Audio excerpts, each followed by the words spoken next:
Chitya Deshatarine Jai Shri Krishna Chaitanya Prabhu Nityananda Hare Hare Rama Rama Rama Hare Hare Bhadai Mahapriyama Puro Vibhunyarmaya Chadyadam Sukrusha Bhumte Gadam Sadasa Sadasat Magalam Krishista Bhagavan Vachamsi Me Om Namo Bhagavate Vasudevaya Om Namo Bhagavate Vasudevaya Om Namo Bhagavate Vasudevaya Om Namo Bhagavate Vasudevaya Om Namo Bhagavate Vasudevaya Om Namo Bhagavate Vasudevaya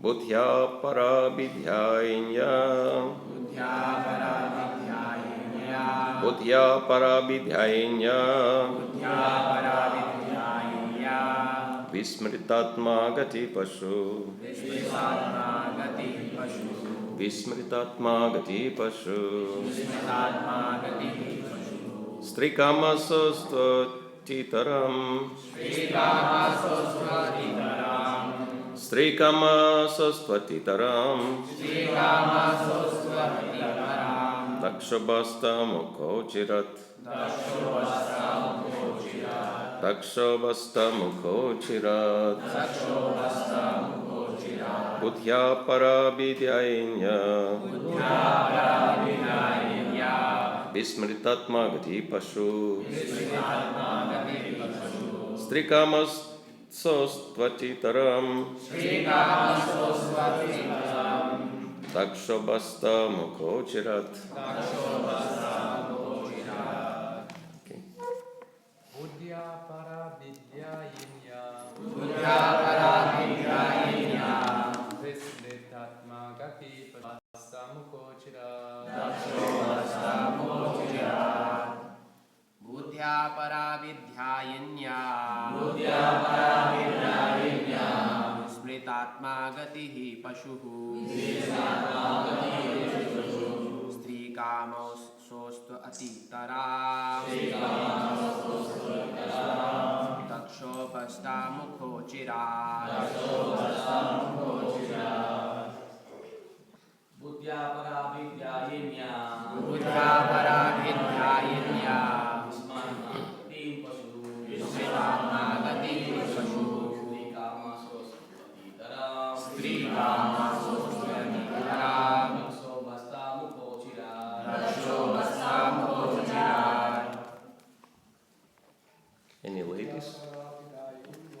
Buddhya Parabidhyainya Vismritatma Gatihi Pashuhu Strikama Sostvatitaram Dakshobhasta Mukhochirat Buddhya Parabidhyainya Vismritatma Gatihi Pashuhu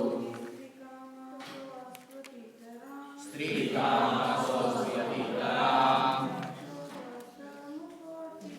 Dakshobhasta Mukhochirat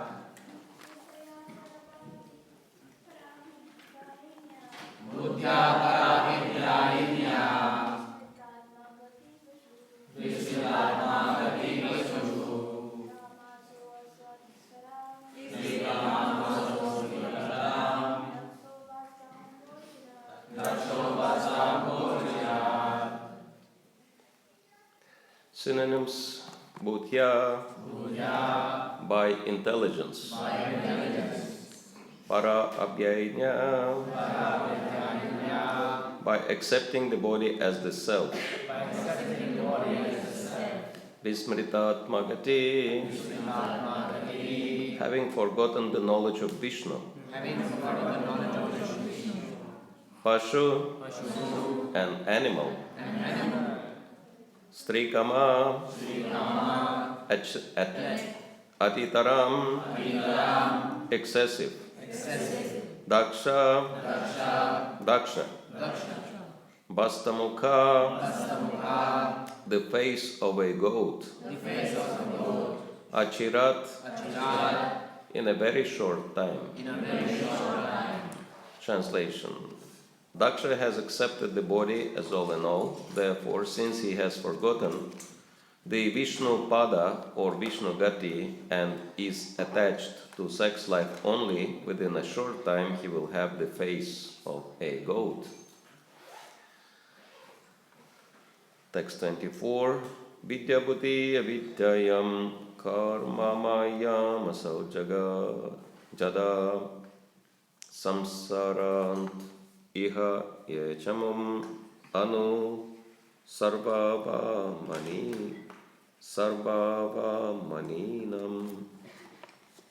Those who have become as dull as matter by cultivating materialistic education and intelligence are nascently involved in fruitive activities. Such men have purposely insulted Lord Shiva. May they continue in the cycle of repeated birth and death.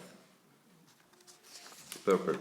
The three curses mentioned above are sufficient to make one as dull as stone, void of spiritual knowledge and preoccupied with materialistic education, which is nescience.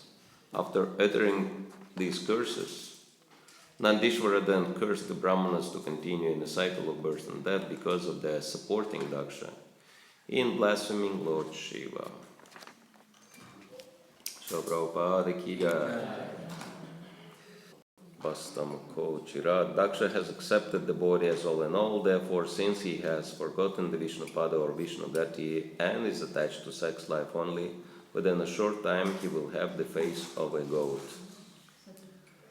Vidya buddhi avidyayam karma mayam asau jagat samsarant ihaye chamum antu sarvava maninam. Anu sarvava maninam. Those who have become as dull as matter by cultivating materialistic education and intelligence are nascently involved in fruitive activities. Such men have purposely insulted Lord Shiva. May they continue in a cycle of repeated birth and death. So this is a very interesting story from the Bhagavatam, very elaborately described with all the details, how Daksha offended Lord Shiva in the arena of sacrifice and how Nandishwar became enraged and he started cursing the Brahmanas and very elaborately described what kind of curses he said. And after he will finish, we will hear counter curses by Brigu, etc. And then the whole war will start. And so, this is the history of the universe. Religious wars, right? Followers of Brahma and followers of Shiva. Brahmanas and Shiva is always fighting with each other, trying to prove who is better. But we can see how real Vaishnavas are respond to this. And real Vaishnavas, the best of the Vaishnavas, Lord Shiva, he just stood up and left. He was not interested in all this fighting for prestige and for showing who is better. And this is the lesson for us, that we have all three examples of critics of the Vaishnavas, and example of critics of the critics, and example of real Vaishnavas who don't care about these things, right? Because this material world is mental asylum, as we were mentioning, that there are no sane people here, right? And that's why Vaishnava does not expect any good from anyone living in this world. Vaishnava never becomes surprised if someone behaves in a crazy way, right? It's normal. This is material world. Another example is given that material world is Durga, right? Prison house of material existence. Do you come to the prison house expecting to find honest people there? No. Naturally, prison house will be full of criminals, and so what is the surprise if someone acts in a criminal way or in a wrong way? Rather, we should be surprised that there are still some people, even in this material world, who are acting in a sane, in a sober way, right? So that's why it says that devotees are very rare. Manushyanam sahasrishu kaschid yatati sitaye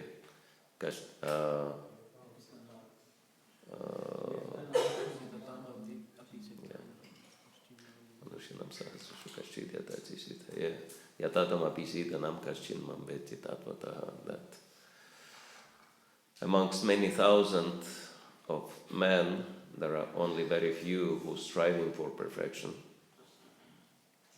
who decide, okay, let me start chanting Hare Krishna and see what will happen out of this. And then out of all this, Krishna says, hardly one can know me in truth, right?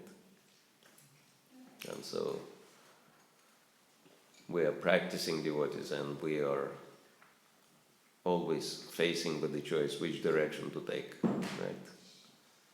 Whether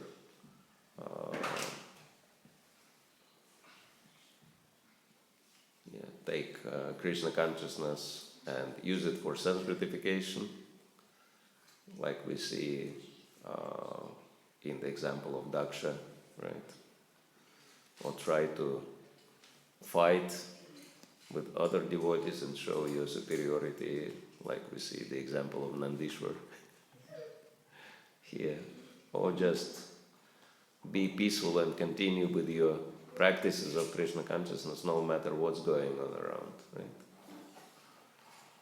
And this is what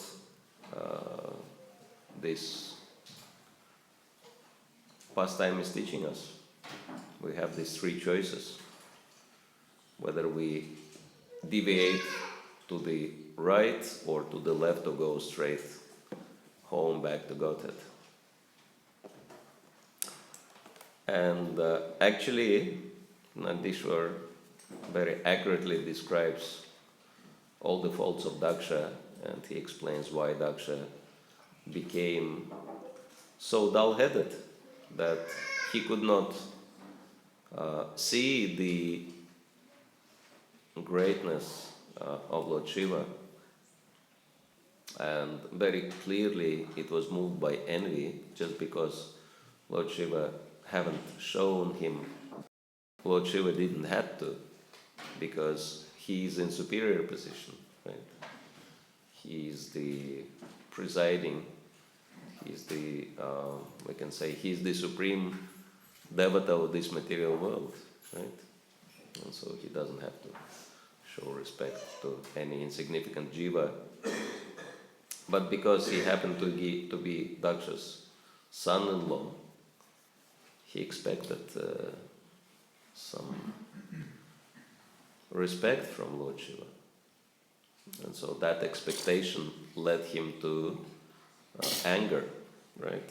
And criticism, actually, not just anger, but rage. And this is very interesting, that this is, I think, the first and foremost lesson we can learn. I mean, there are like probably 108 lessons we can learn from this pastime. But the first and foremost is very simple, that attachment leads to frustration, right? Or as Bhagavatam says, kama krodha bijayate. Lust causes anger. And Srila Prabhupada was referring to one very famous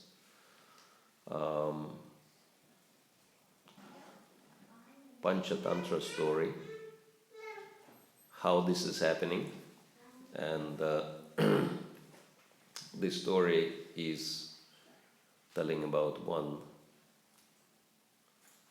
potter who was so poor that he could not even afford a wheel to make pots. And so he was making one pot, and somehow, because his pots were made without a wheel, they didn't come out looking very nicely. But somehow one day he really tried, and he made one very beautiful pot. And he put this pot in front of him, and he was thinking, I can sell this pot for good money, and finally I can afford a wheel. And after I will afford a wheel, I can make pots very quickly and very nice quality, right? And then I can sell them for very good money, and then I will afford to buy another wheel. And after I will afford second wheel, I will also hire a poor potter who doesn't have a wheel and let him make pots under my direction. And so I'll be selling many pots, and then I'll buy many wheels and hire many potters so that they would make pots for me. And I won't even be involved in making them. I'll be just trading. I'll be selling these pots, and my business will grow and grow. It will become nationwide, and then it will go internationally, and I'll become really wealthy, multimillionaire, right? And then, of course, after I'll have a lot of money, finally I'll marry a very nice lady from very affluent family. And why one wife after all? I'll become a rich man, I can afford 2 wives. But of course those wives, they may not find common language with each other. So I would have to build each wife separate house. And from each wife I'll have many children. And I'll give them best education and best facilities, etc. And everything will be very nice, but there will be, of course, one problem, that they'll become, after all, very much spoiled by wealth, right? And because they didn't have to strive for it, they will not appreciate it. And they will not listen to me, and they may misbehave sometime. But I will become very strict, and I will never allow any misbehavior in my house. And he became angry at his imaginary family members, and with his hand he smashed the pot he made. And so, but it was not just a pot, it was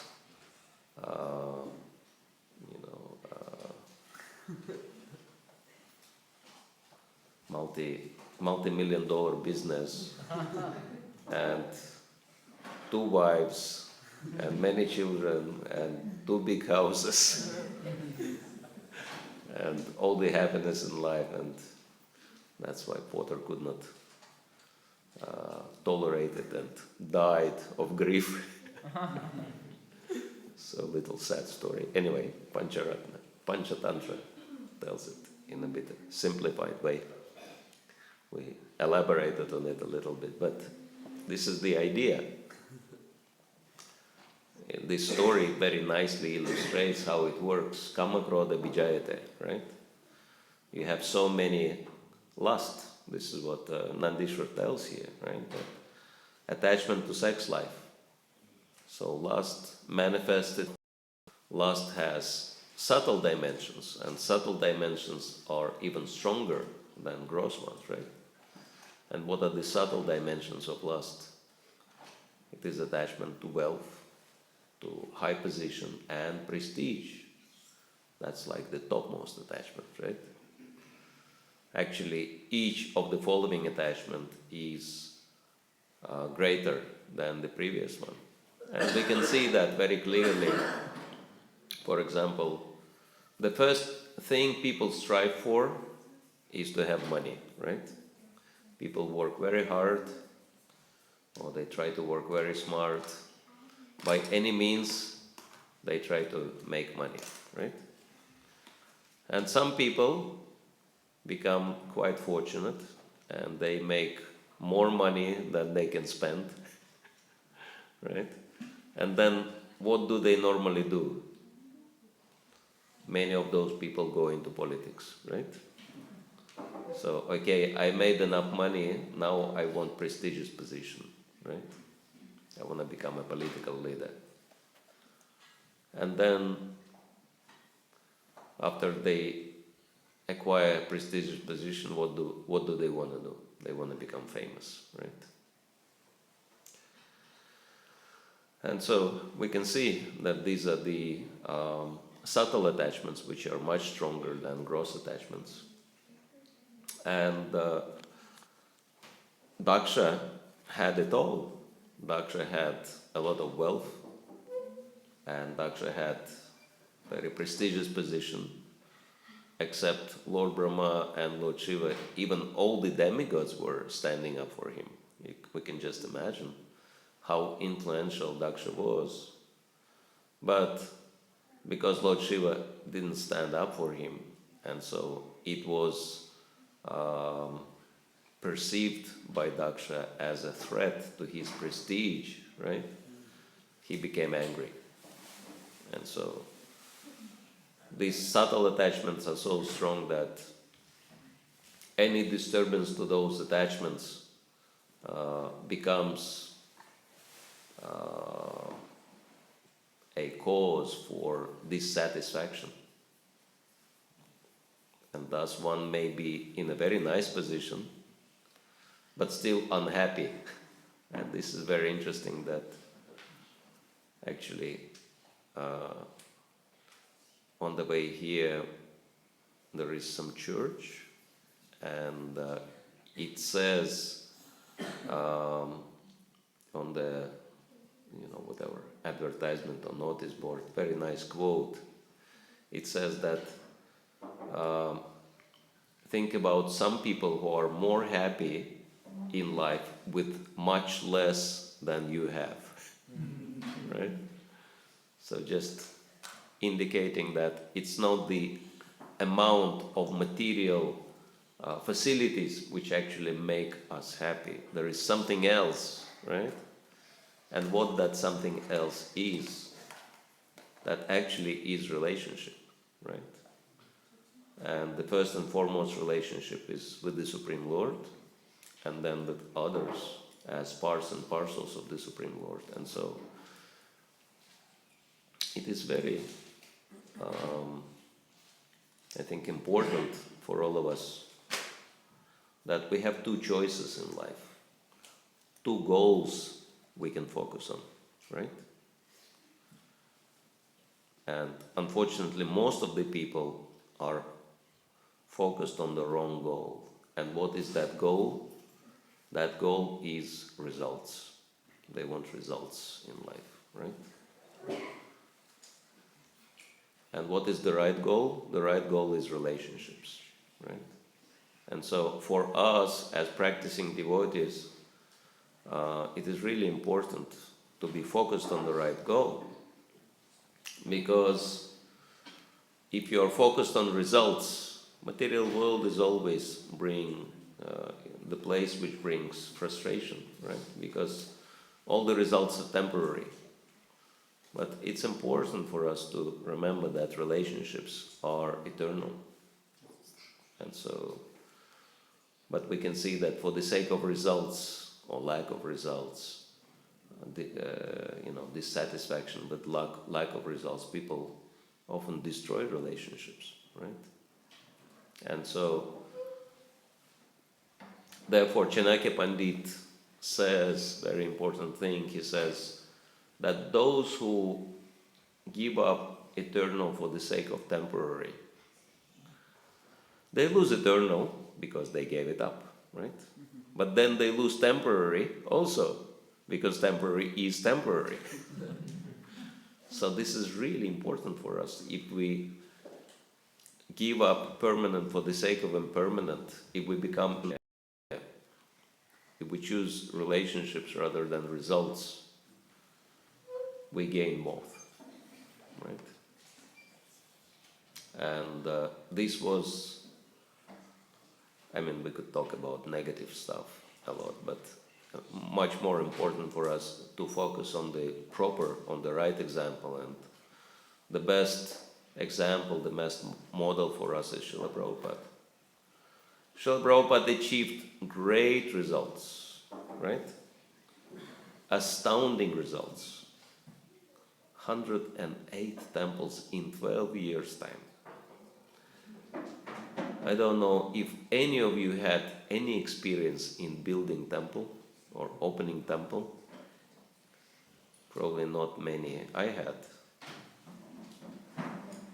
Somehow I was involved in building one temple. And I was very young. I was not even 30 when it started. And very enthusiastic. And we actually had enough support to build it, enough funding.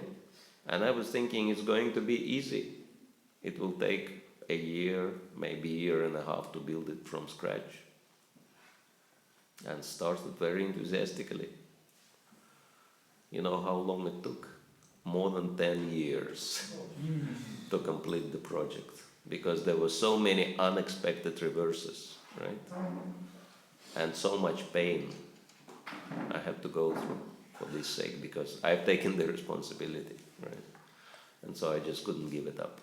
Anyway, it's like very long and tedious and pretty painful story, building temple. And then a little bit later on, one senior Vaishnava approached me and he said, "Oh, you've done very nicely building a temple. We need another one. Would you like to get involved?" I said, "No way, not in this lifetime. I don't want to go through such pain anymore." And so, if I would not know that Srila Prabhupada, for a fact, was a historical personality, really existed, right? And if I would not see the temples he opened in his lifetime, not only in his lifetime, but in the last 12 years of his life, I would never believe it. I would say, forget it. It's humanly impossible. No human would be able. 108? Give me a break. 10? I would believe. Maybe 15. You know, it's like the greatest stretch of imagination, but not 108 under any circumstances. But yes, and we can understand that 108 temples is just a little tip of the iceberg of Prabhupada's achievements, right? In the last 12 years. So many farm communities, so many schools, restaurants, etc. And plus, so many books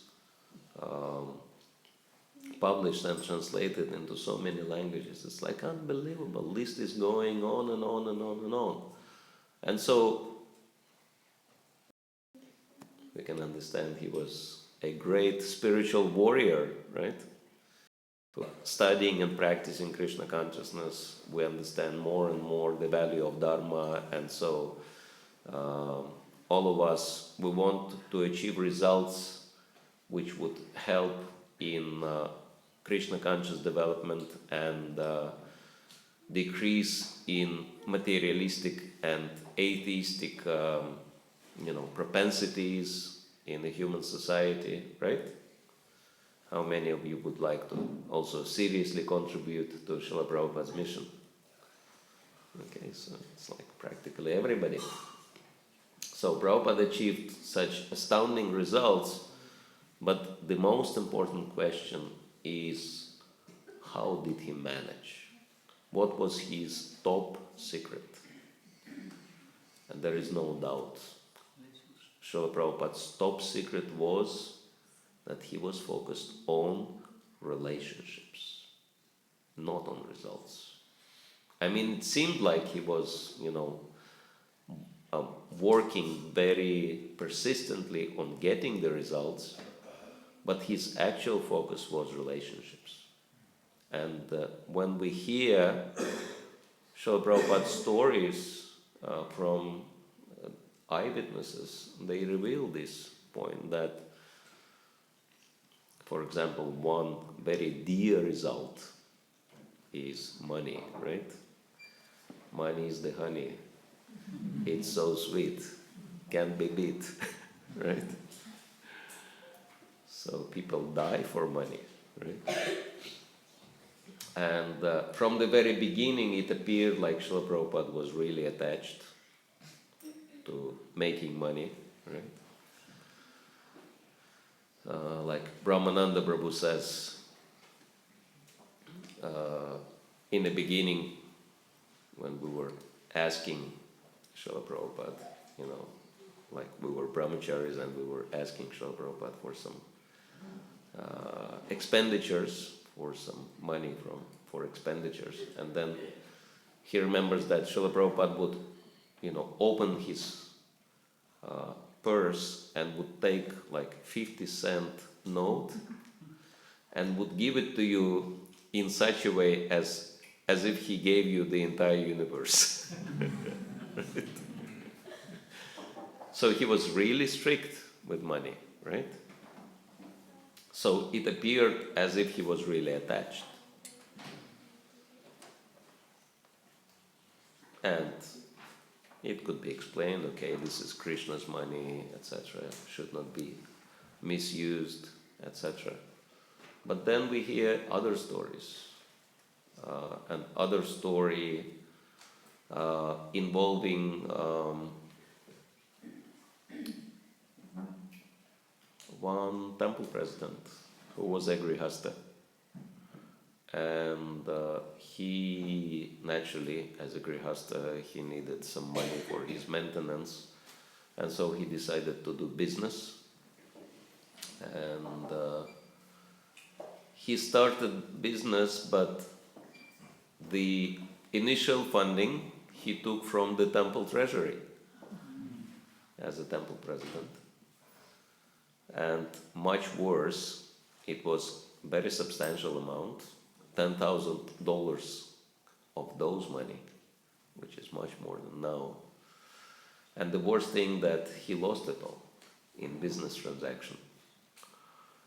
And it became known to other temple presidents in the area, and they reported it to Srila Prabhupada, and they said, Srila Prabhupada, this temple president lost so much of your money, you have to take action on him.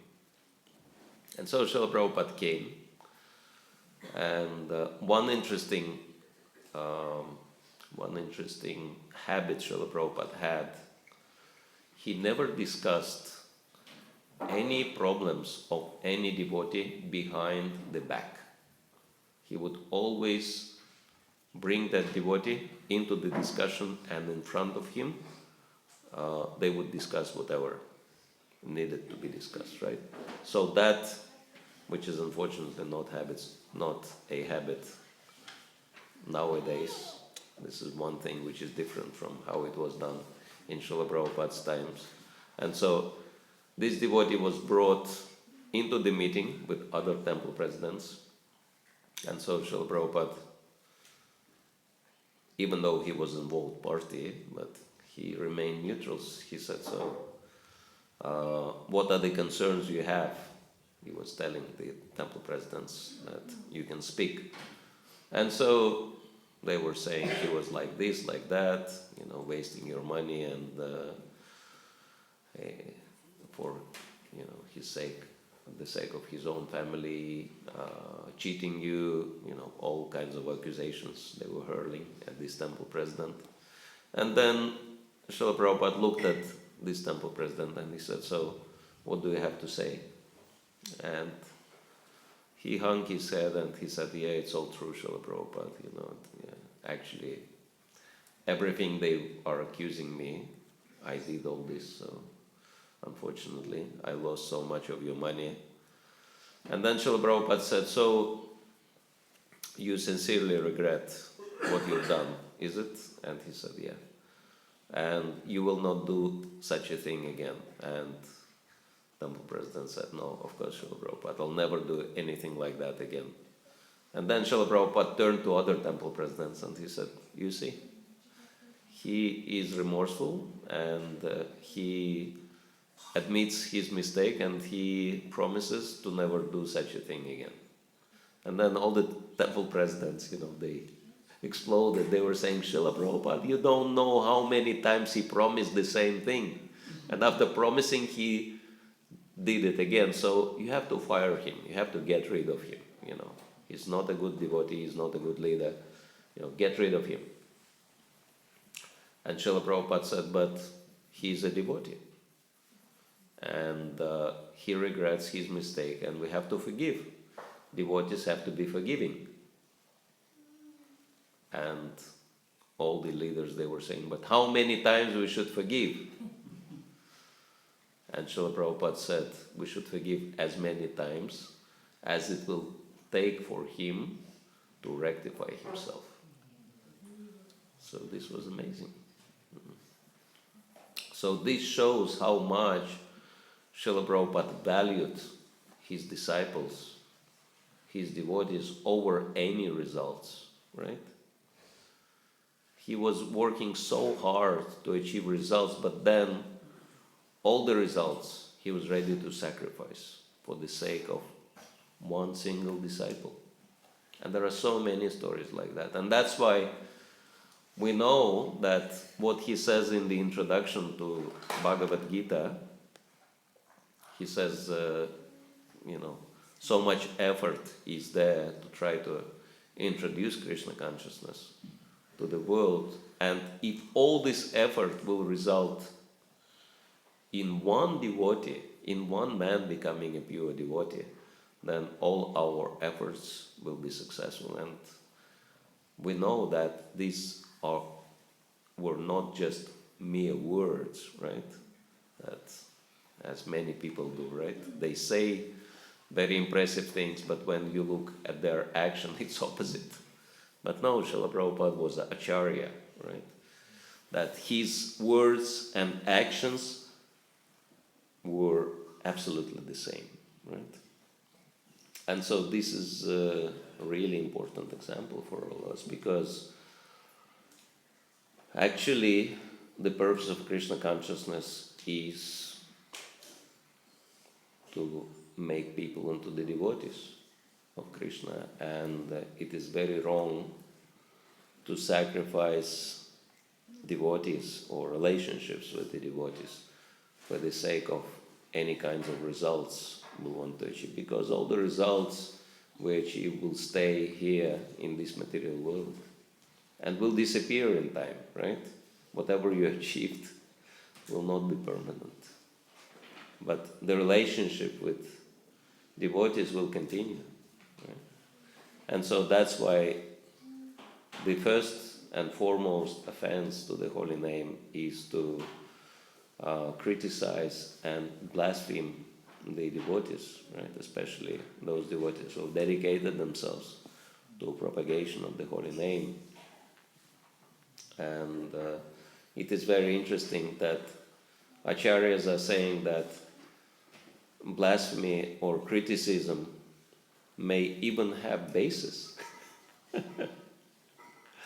may not even be artificial, might be real. And so if we criticize devotee for any mistake, we are committing offense against the holy name, because that may destroy the relationship and may destroy the enthusiasm of the devotee to continue the process of devotional service. And Garuda Purana is very emphatic about it. So many scriptures are so elaborately describing the results of the offense against the Vaishnava. And so Garuda Purana says that anyone who is offending Vaishnava in any way And of course the worst offense is to kill Vaishnava, or physically injure or attack Vaishnava, or blaspheme Vaishnava, or criticize Vaishnava behind his back. And then the last one in the list is not to show happiness upon seeing a Vaishnava. That's also considered. Yeah. This is also considered to be an offense. Why? Because if you don't show happiness upon seeing a Vaishnava, naturally that means you're offensive in your mind, right? Or you're envious in your mind. And that's also an offense. And then Garuda Purana says, anyone who does any of the above offenses goes to hell. Simple and clear. So, and that's why the curse Nandishwar made is pretty relevant. In the first, in text 23, which we chanted, he says that since Daksha forgotten the Vishnupada or Vishnu Gati and attached to sex life only, within a short time he will have the face of a goat. Basically, yeah. He went through hellish punishment. His head was chopped off and then replaced it with goat's head, which is pretty hellish. And then text 24 says, those who have become as dull as matter by cultivating materialistic education and intelligence are nascently involved in fruitive activities. Such men have purposely insulted Lord Shiva. May they continue in the cycle of repeated birth and death. So that's the result. One continues to undergo material existence as a result of Vaishnava aparat. So that's why this is the first and foremost thing we should avoid by any cost, at any cost. And then our spiritual advancement will have no hindrances.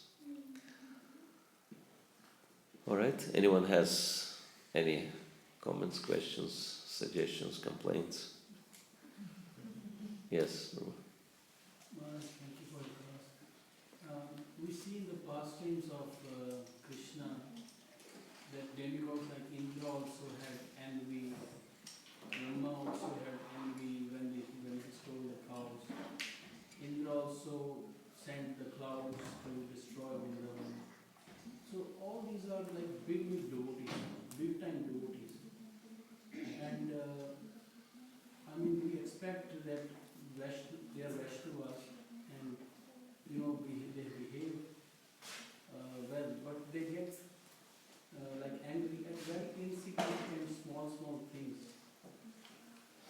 Yes. For example, in this case, Daksha just getting offended that Shiva did not get up from Yes. his knees. So these are tiny things. So I mean, and demigods are fighting over it, cutting each other. It's really extreme. Yes. Yeah, Bhagavatam is extreme text.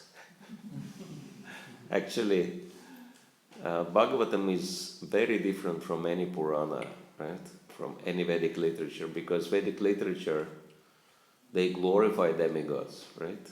Like Rig Veda is glorifying Indra and other demigods so much as great personalities, almost equal to the Supreme Lord. And then Bhagavatam is criticizing Indra and criticizing Brahma and criticizing everybody. But it doesn't do so just to make us lose all respect towards anybody. That would be the wrong result, wrong conclusion from Bhagavatam. Okay, there is no one who is a great devotee. Who is the only great devotee? That's me. No. It shows that if a devotee has a material position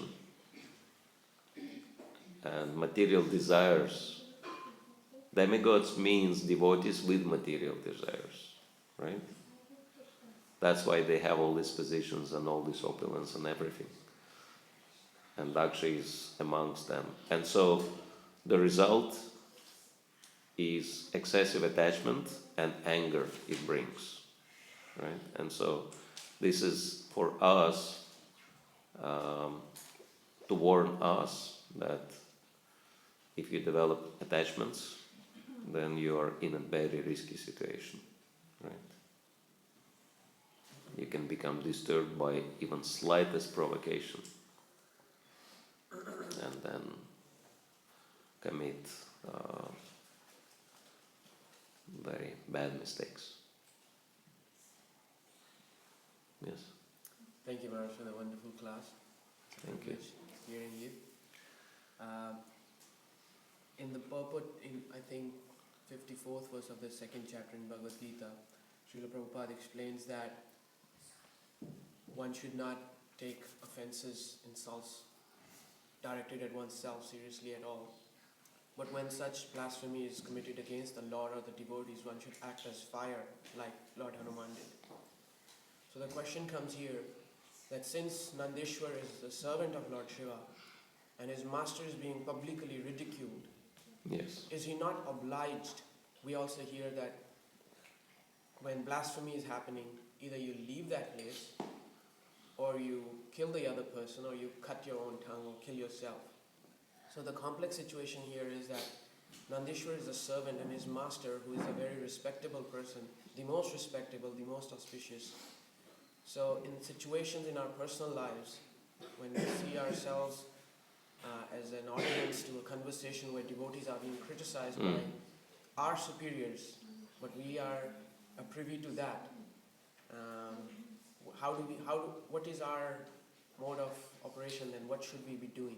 Yeah, that's a very good question. When we hear the blasphemy of the devotees and someone who does that is in situation when he will not listen to our advice, and if we try to advise in the same way as Nandeshwar did here, he tried, but he tried to preach to the Brahmanas, but the results were disastrous, right? So sometimes trying to rectify Vaishnava Aparat can bring even more Vaishnava Aparat.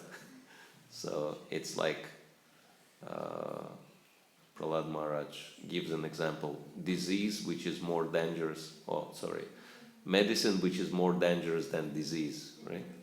And this is very typical for Kali Yuga. You have medicines which are worse than disease, right? Poisons. You come with a headache, they give you a pill. You take the pill, the headache is gone, but now your kidneys are dysfunctional, right? You come to treat your kidneys, they give you a pill. Kidneys are a little bit better, but then your liver is damaged, right? You come, you get medicine for the liver, then liver pain is subdued, but then your heart is not working properly. And so they keep treating you until you're dead, right?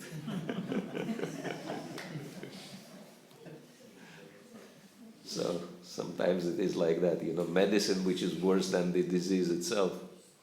So that's why, Ayurveda is very honest about it. If you have a disease, best thing is not to go to the doctor. But, surrender to the Supreme Lord. So because, God cures and doctors take fees, right? This is how it works.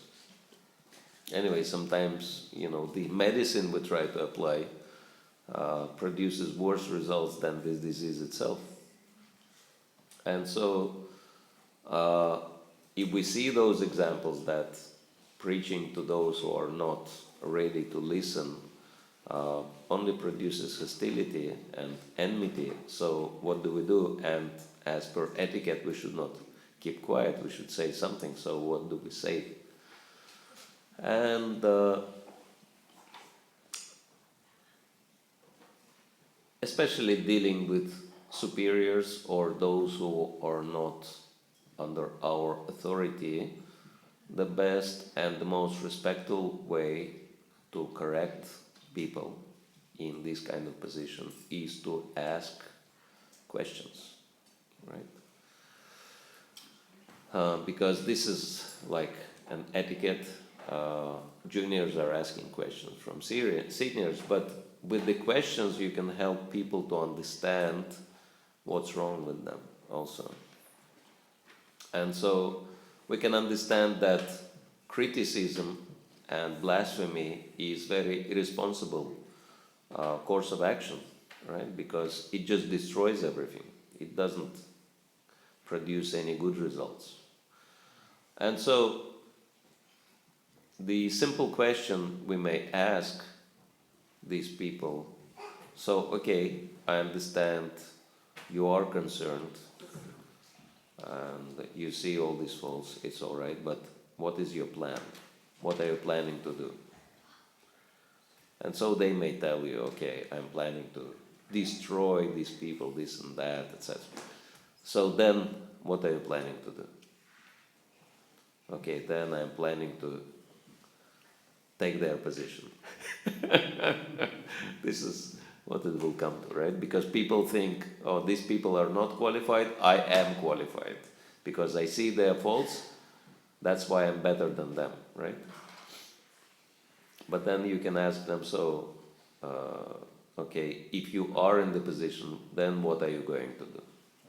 And then I would be doing this and that. And so, if it is a positive course of action, because, if it is negative, and then you may ask, like, how do you think it will help the development of Krishna consciousness, right? So anyway, with the clarifying questions, you can help people to understand that it's actually illusory. Their so-called preaching or whatever they're trying to do will never produce any good results, right? But instead of telling them directly, you may help them to understand by asking clarifying questions.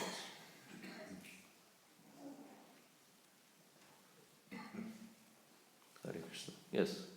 Thank you, Bharat, for the insight. So, Thank you. you mentioned the art of forgiving. You mentioned forgiving the Sri Prabhupada's pastime. Now, as it's mentioned, we are not even the devotees, we are only a shadow of the devotee. As a practitioners, we are the shadow of the devotees. So, in this condition, though it's mentioned earlier that we have to tolerate, we have to develop we have to tolerate the things that's happening. So, how exactly we develop this art of forgiving?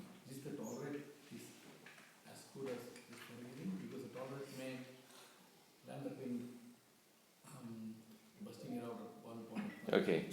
So how do we learn to truly forgive instead of just artificially tolerating?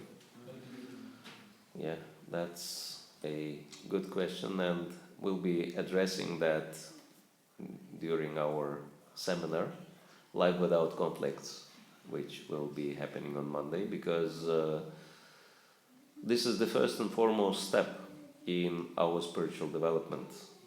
Because as long as we are influenced by the duality of the material world, joy and sorrow, seeing things as desirable, undesirable, good and bad, we cannot advance spiritually. And so, in terms of developing our tolerance or forgiveness, actually, like forgiveness is on a very high level amongst people in goodness. They consider forgiveness to be very high achievement.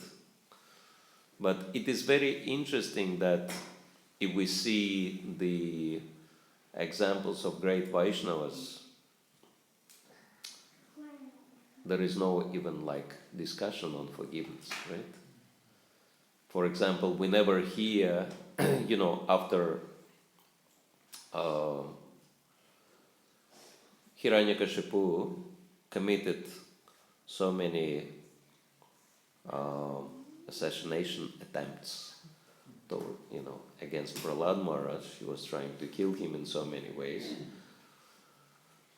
and made the life of this little boy really miserable, supposedly. We never hear, Prahlad Maharaj saying, okay, I forgive my father for everything he had done, right? Or we never hear, for example, Ambarish Maharaj saying that, okay, I forgive Durvasa Muni for all his mistakes. We see that Vaishnava attitude is beyond forgiveness. Why?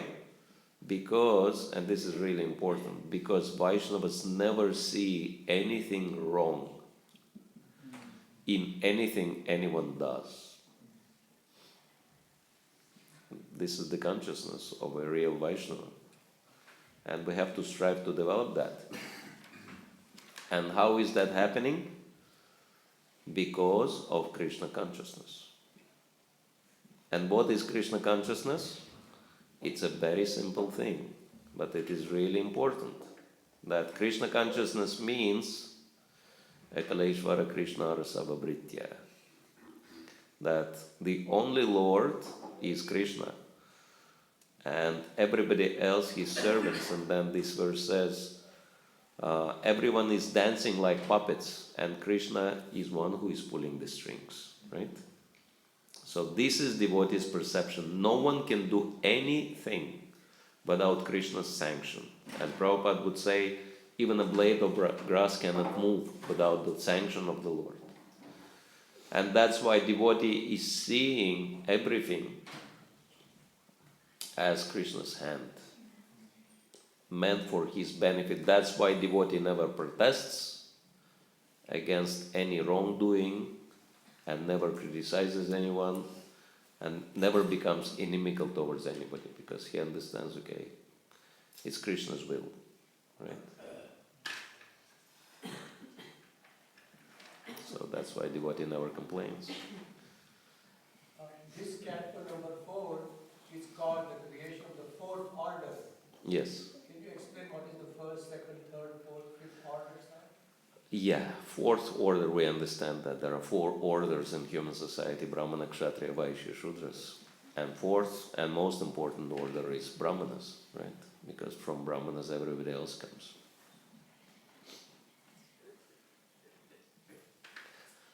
Alright, so I think we should stop here because it's already a little bit late. But thank you for your kind attention and enthusiastic listening and good questions. Śrīla Prabhupada ki jai, Śrīmad Bhāgavatam ki jai, Nitai Gaur Premanande.